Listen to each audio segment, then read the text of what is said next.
When you hear the word strength, what image comes to mind?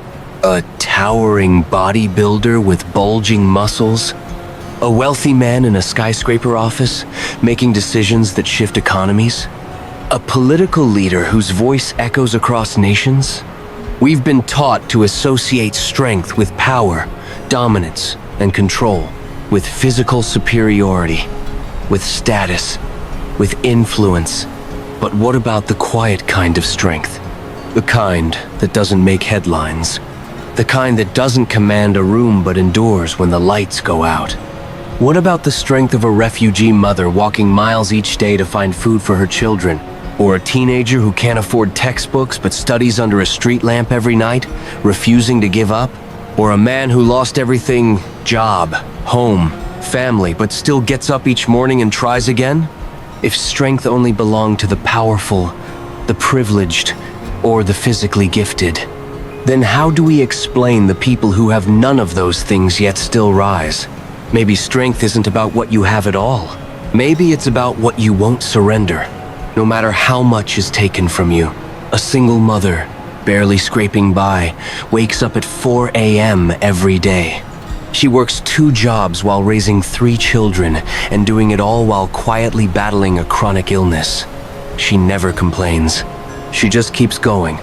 A teenage boy, paralyzed on one side of his body since birth, refuses to let it define him. He learns to write with his non-dominant hand, to navigate stairs with braces, to study with grit. Against all odds, he graduates valedictorian of his class. An 80-year-old grandfather, recovering from a severe stroke, begins therapy not to walk marathons or climb mountains, but just to be able to tie his own shoelaces. His hands tremble, his legs wobble, but each morning he trains like an athlete, fueled by nothing but quiet resolve. These aren't fairy tales. These are real people. They don't have superpowers. They don't have resources. They don't have crowds cheering them on. What they do have is something no one can see from the outside. An inner flame. A will that doesn't flicker even in the harshest wind. Their strength isn't loud, but it's unshakable. And it proves you don't need power to be powerful. None of these people lifted weights or wore a cape. They didn't break records or win medals. But they all did something far more extraordinary. They refused to give up. They faced exhaustion, humiliation, loneliness, and pain, and still chose to move forward. That kind of strength can't be measured in pounds or trophies, because it doesn't come from the body. It comes from something deeper, from the decision to keep going, even when everything tells you to stop. That's the kind of strength we're talking about. And it begins with one thing: an indomitable will. This quote comes from one of the most unexpected symbols of strength in modern history. Mahatma Gandhi. He wasn't tall. He wasn't muscular. He didn't command armies or hold political office for most of his life. He walked barefoot, wore simple cloth, and carried no weapon. Yet he led an entire nation toward freedom, not with violence, but with unyielding resolve. Gandhi believed that the greatest form of power wasn't physical, it was moral. It was the kind of power that can't be stolen, bought, or beaten out of you.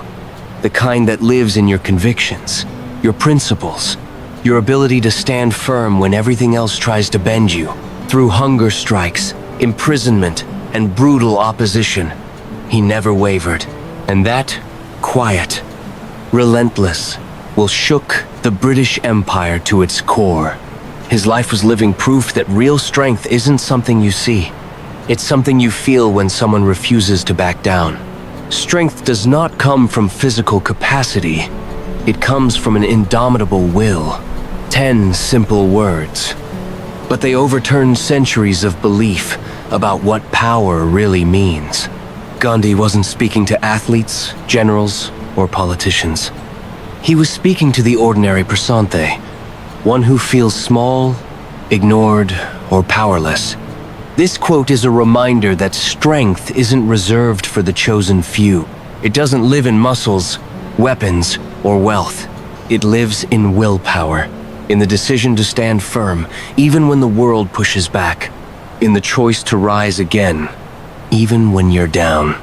Strength isn't about who can shout the loudest, lift the heaviest, or dominate the most. Quiet power often moves in silence. It's the quiet refusal to give in, the steady heartbeat behind every comeback.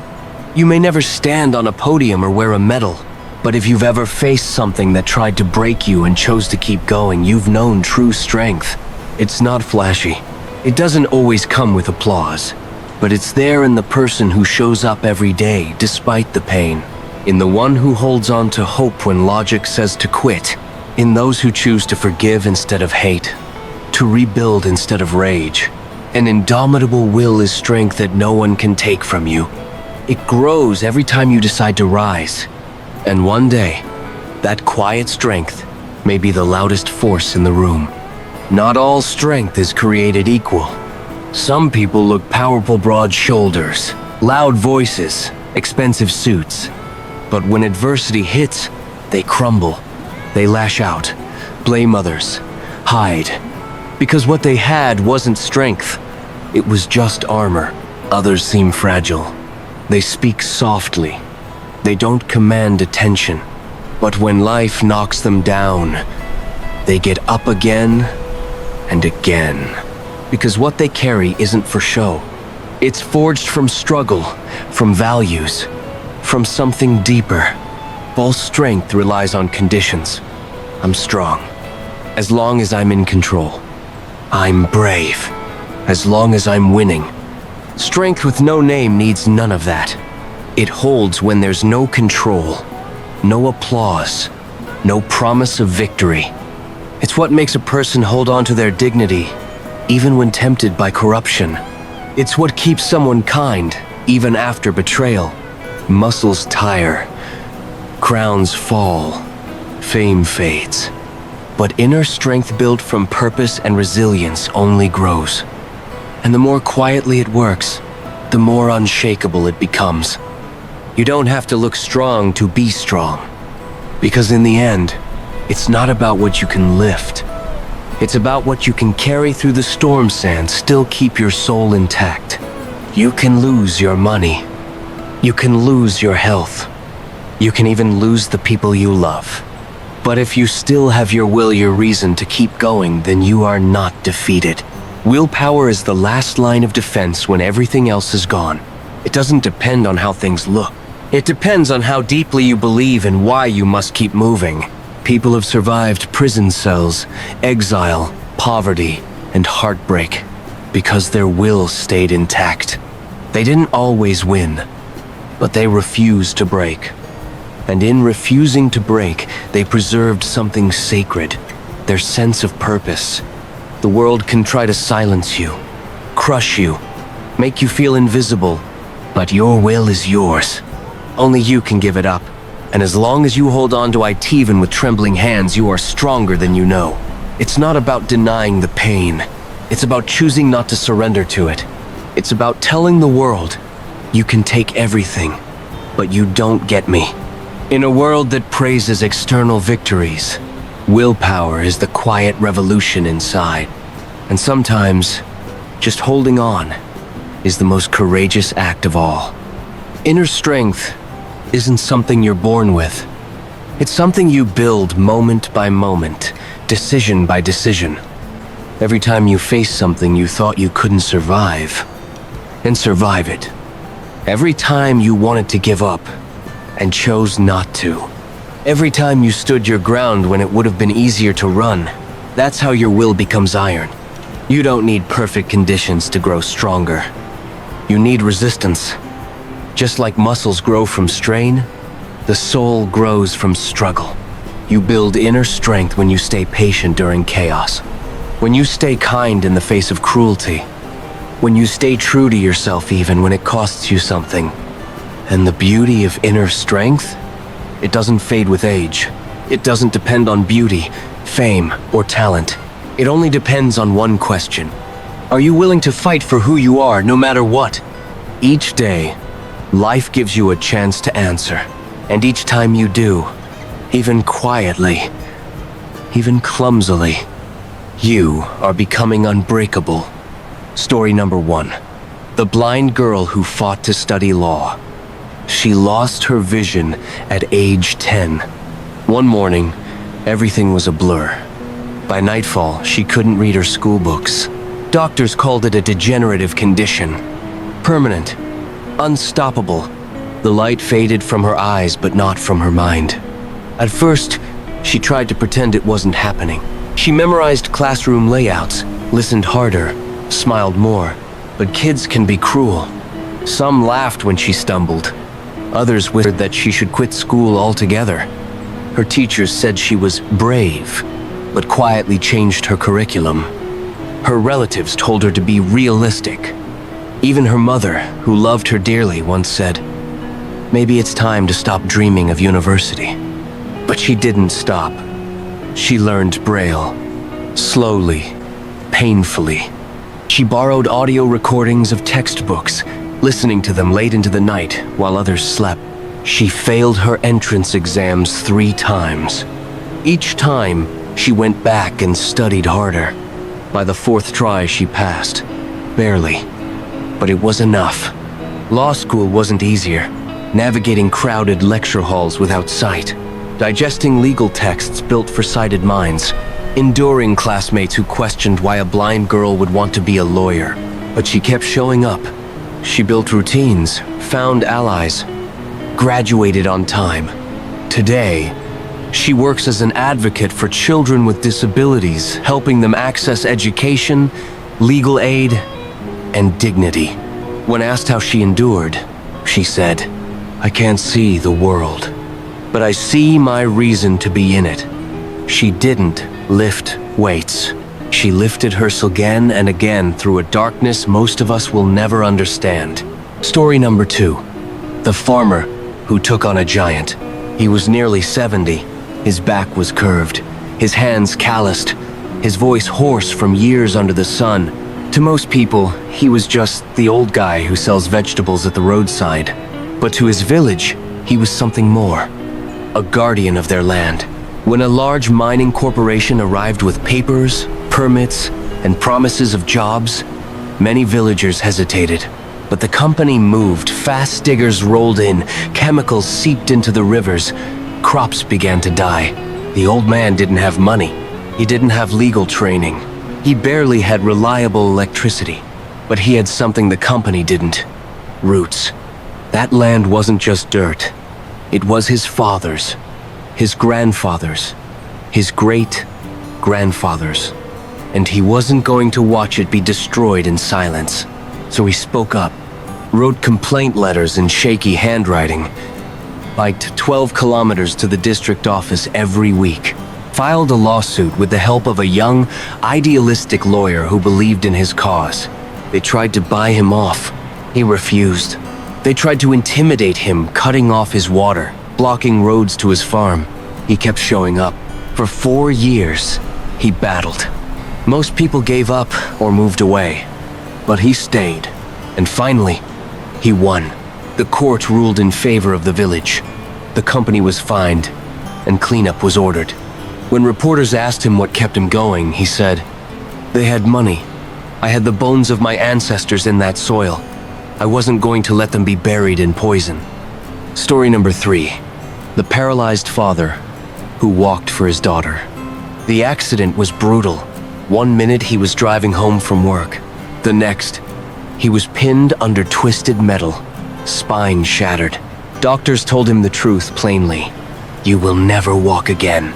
He didn't scream, didn't argue, but inside, something broke then, something else took its place. Not anger, not denial, determination. He spent weeks in a hospital bed, staring at a ceiling, unable to feel his legs.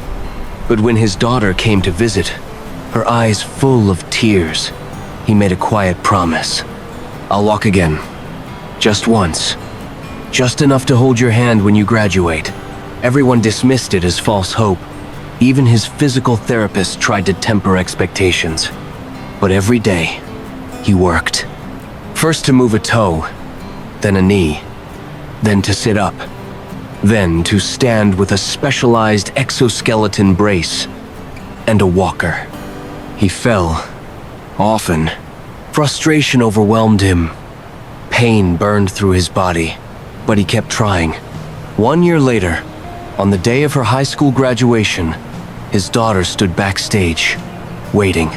She expected to see her father in his wheelchair, beaming with pride. Instead, she saw him standing shaking, sweating, locked into a steel frame, taking slow, uneven steps toward her. He reached out, took her hand, and together, they walked across the stage. The crowd didn't cheer at first. They were silent, in awe. Then came the standing ovation. Later, someone asked him, "Why put yourself through all that pain for just a few steps?" He smiled. "I didn't do it to prove I could walk. I did to prove I never stopped being her father." Maybe you don't feel strong. Maybe life has knocked you down so many times. You've forgotten what it feels like to stand tall. But if you're still breathing, still trying, then strength lives in you. You don't need medals. You don't need muscles. You don't need anyone's approval to know you're strong. Your courage shows every time you get out of bed despite the weight. Every time you keep moving when it would be easier to give up. You might not have power over the world around you, but you have power over one thing: your will to keep going. And that's not weakness. That's not survival. That is what real strength looks like. So if no one's told you lately, you are stronger than you think. And the fact that you're still here says more than any victory ever could. True strength doesn't shout. It doesn't demand attention or seek applause. It lives in the quiet places beneath the surface, behind the scenes, within the struggle. It's not always visible. You can't always see it in someone's posture or hear it in their words, but you can feel it when someone refuses to quit. You feel it in the mother who keeps going through heartbreak, in the child who studies by candlelight, in the stranger who offers kindness even when they have little to give. That kind of strength doesn't make headlines, but it changes lives. It's not something you inherit. It's something you choose again and again. And when everything else falls away, when titles and trophies turn to dust, that inner strength will still be there. Unseen, unshakable, unstoppable. You don't need a sword, a spotlight, or a towering frame. You don't need to lift more, shout louder, or outshine anyone. What you need is a reason that keeps you standing. A fire inside that refuses to go out no matter how strong the wind blows. That's what makes you powerful. That's what turns an ordinary life into an extraordinary legacy. Because in the end, the world remembers not who appeared strongest, but who refused to fall. Hold on to that, because your will is your greatest weapon, and no one and no one can take it from you. If you're fighting a battle no one sees, if you're holding on when no one is clapping, drop 11 or the comments. Your silent way of saying, "My will is still here. I haven't given up." We see you. We honor your strength. Next time, I'll share the stories of people just like you. Not loud, not famous, but fierce where it matters most. Until then, keep standing, even if your legs shake. Keep going, even if the path is dark. Because every step you take proves you're not done yet.